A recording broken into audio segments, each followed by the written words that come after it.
Okay, hi guys, I'm back again, and now I've got my boots on. This ground is it's just rock hard, but look at the sun glistening on the snow. Well, what we think is snow anyway. Yes, yesterday was such a bizarre day weather-wise. But what I did notice yesterday was, wow, I see the wind. And these clouds are actually moving. They're actually moving. Moving clouds is something I haven't seen for a while. I listen to the wind. It's beautiful, isn't it?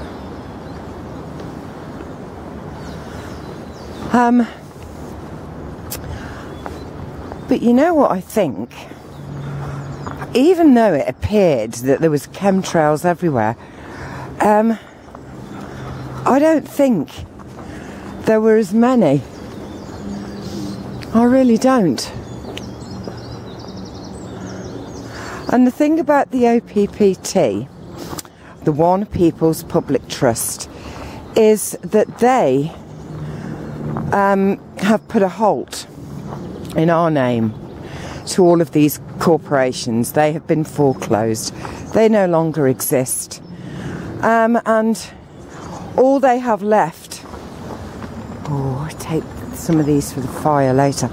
All they actually have left is the money that is kind of like the water still in the hose pipe.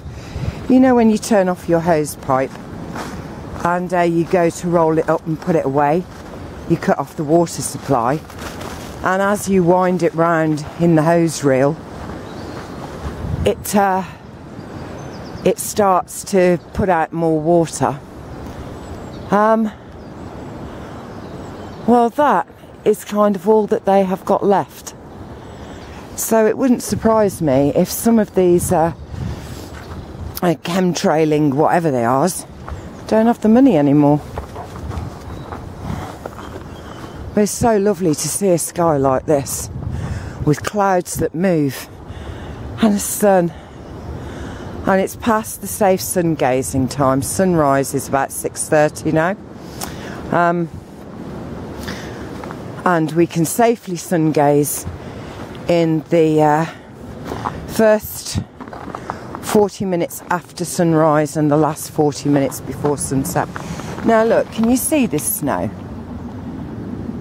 It is just bizarre. And it blew.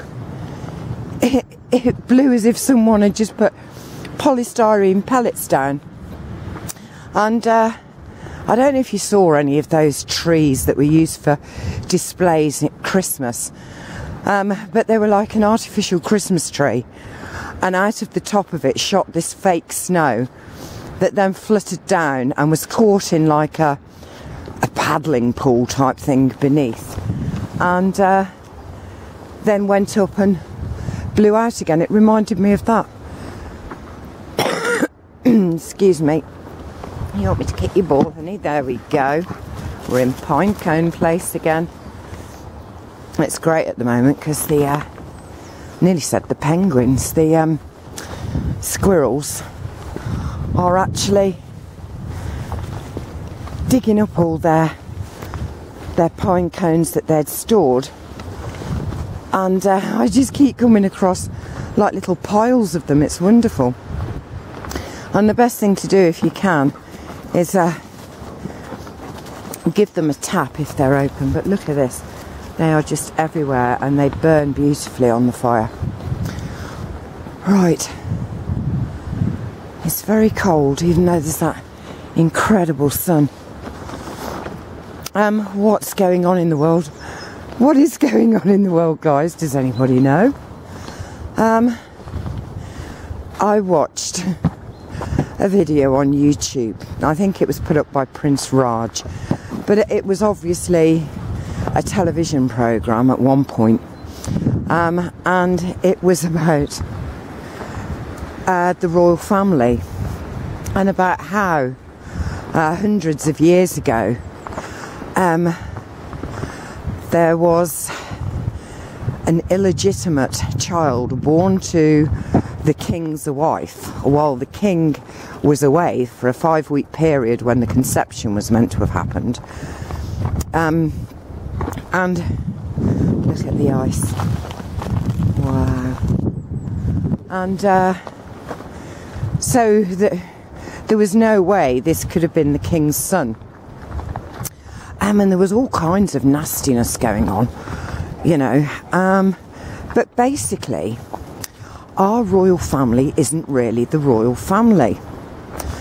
And this was just fascinating because, you know, lies upon lies are being exposed. And I mean, to be honest, I don't care if anyone's illegitimate. It doesn't I don't even know what the term means, really. It's a construct, I believe.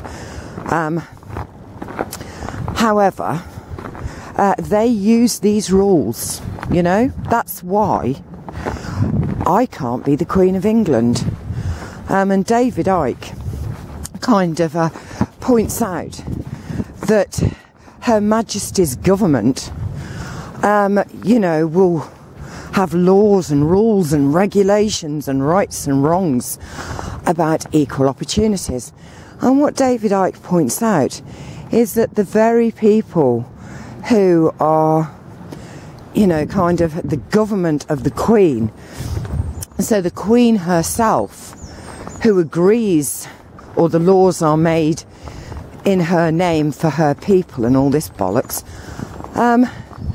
you know, if they make these rules, they need to stick to them themselves. And they didn't, because an illegitimate child cannot be king or queen. So anyway, this programme was quite amazing because it was the guy who does Time Team, and I can't remember his name, but he used to be Baldrick in Blackadder, the series with Rowan Atkinson, who is Mr. Bean. Maybe people will know who Mr. Bean is. Anyway, he finds the records and goes on this search and everything else and uncovers lots of titillating information. And he decides to trace our real monarch, if in fact there is such a thing as a monarch. But, you know, let's play the game. And it's quite amazing. He lives in Australia. His name is Michael. And Harrison, I think, or Harris, or something like that. And he is, to all intents and purposes, the rightful King of England. Yeah. I thought it was so funny. Because it highlights what a load of total bollocks it all is, guys. You know, really, really. And at the end of the day, it's us, the people, who pay for all of this bloody bullshit. Do you understand what I mean? I mean, let me tell you, if you went to a gynecologist and, as has happened in this country to women, and, you know, you get examined and they do this and they do that, and you are happy, well, you might not be happy, but you comply with this gynecological examination because you believe that this person has been through these schools and educations to know, you know, what they're doing, and they're a real gynecologist. And if they weren't, oh my God, they'd be struck off. It'd be headline news in all the media lies, and there would be uproar. Yes, that happens for a gynecologist. Well, anybody really who takes on any title and they're not entitled to it. Apart from the Queen, it would appear. Hey ho, hey ho. But it was quite funny because this interviewer asked Michael, King Michael, the first of England, if he was going to get an army together and go and pursue his rightful occupation, if in fact that is an occupation. But it was just amazing, because you just come face to face with lies, bullshit, deceit, all down the line.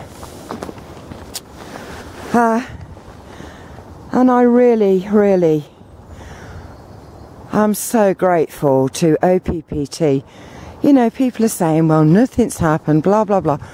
Well, you know, I'm looking up at a sky that isn't full of white, that hasn't got endless chem planes or what would look to be like planes skimming across the sky, delivering poison. And that makes me feel hopeful.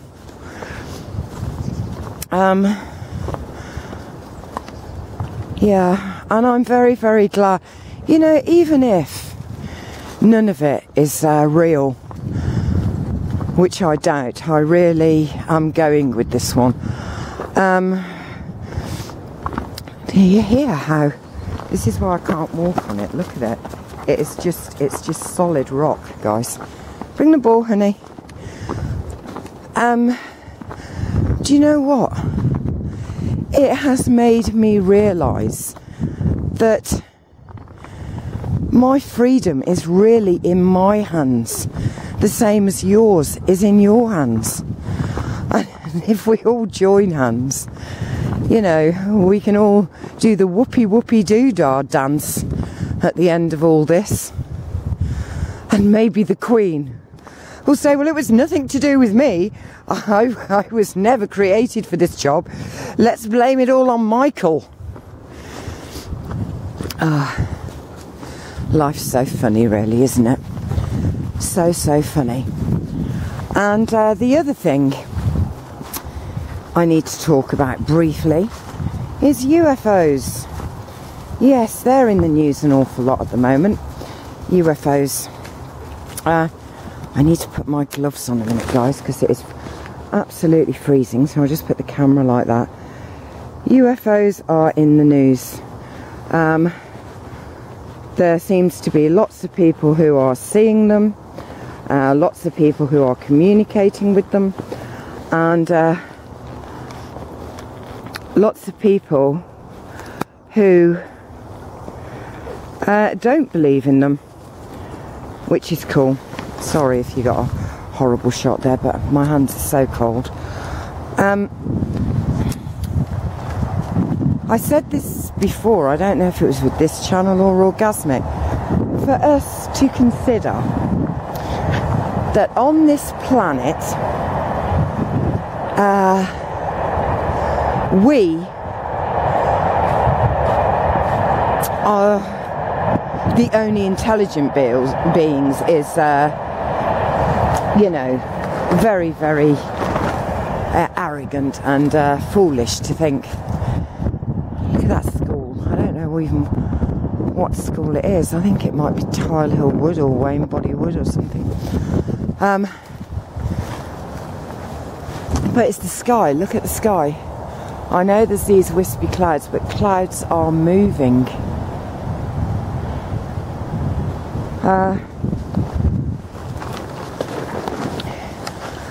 And we do kind of believe that, you know, we're the only intelligent beings, and, you know, if we measure other animals' intelligence upon our own.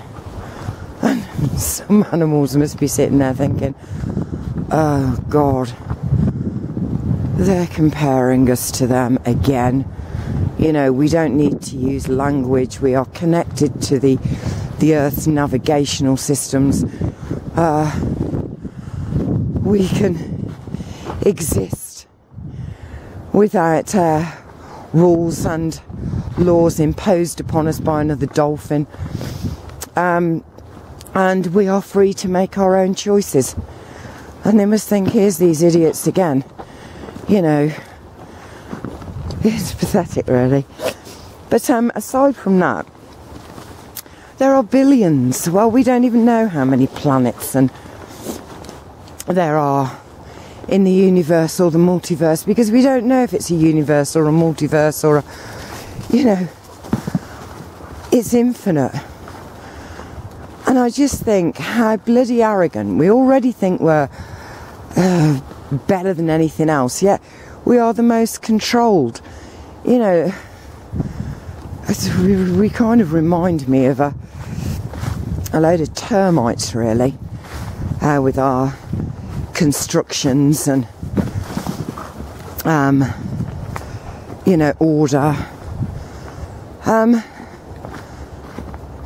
You know, look at the birds, the way they move together, the way they work together, the way they see another bird as solidarity, connection, protection, survival, companionship, all of this. And of all those planets, possible planets that could be, we think that this is the only planet that's inhabited. Oh God, come on guys, come on. I mean, bloody Star Trek would have been a bit of a boring programme, wouldn't it? You know, da da da da da da da do do do do do da da da da da da da da. You know, there would have been no Spock. You know, no kind of final frontiers, because what would be the point? There's the road up there.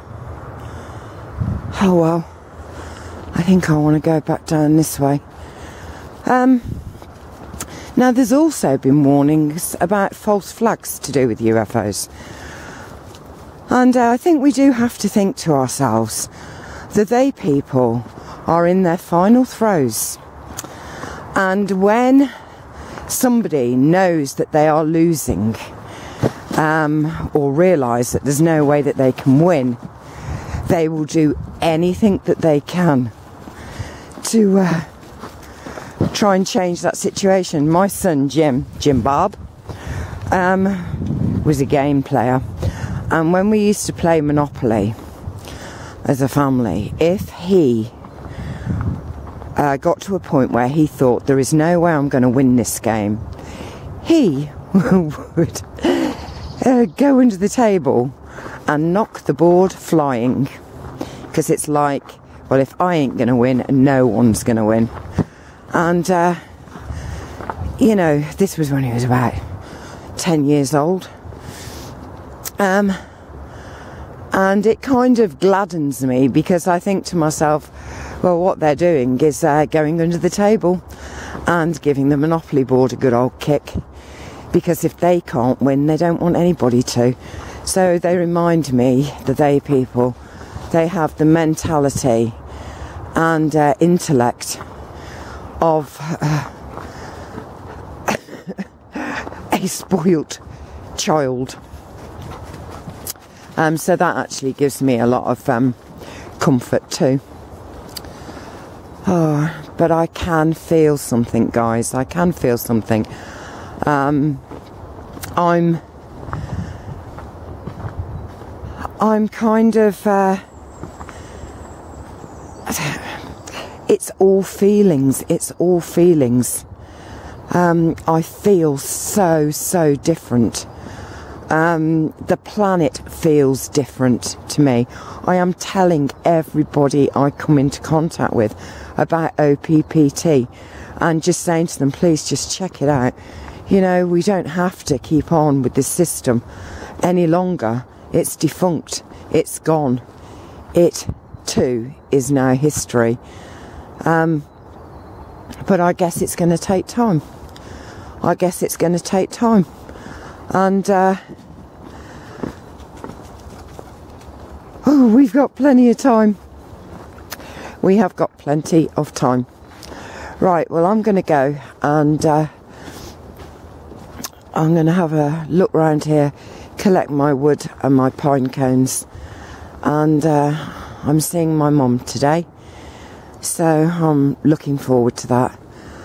And I think, as it is so bitterly cold today, even though the sun is out, that we will probably stay in the warm of my home with a beautiful fire and have a game of Scrabble. And I can tell you this, neither of us will go beneath the table and kick the board. No. We're past that stage. Right. So guys, keep looking up. It is a beautiful sky today. I haven't seen a chemtrailer. That gladdens my heart. It isn't a whiteout as it was for, like, I don't know, 5 or 6 days. And it brings me hope. And to have the sun shining on my body again is just absolutely beautiful. So, remember, enjoy life, live it, and please do check out the OPPT. And the other thing is, more and more truths will come to light, and more of their lies will be put in front of our eyes. At the end of the day, it's a very personal decision, but I do believe in critical mass, and I do believe that once that vibration starts really spinning round and people really start to investigate, a critical mass will be reached, and then that's it really. A brand new day will dawn for us, all of us. Right, so from Honey with her dirty tongue, and Ebby, who's having a drink in the lovely water. You see, now they can just walk in freezing cold water and on freezing cold ground without the need for shoes, and they're probably gaining so much from this. Okay, so from the beautiful Wayne Body Wood and my booted feet, it's goodbye. And I'll see you again tomorrow. Love you all. Bye.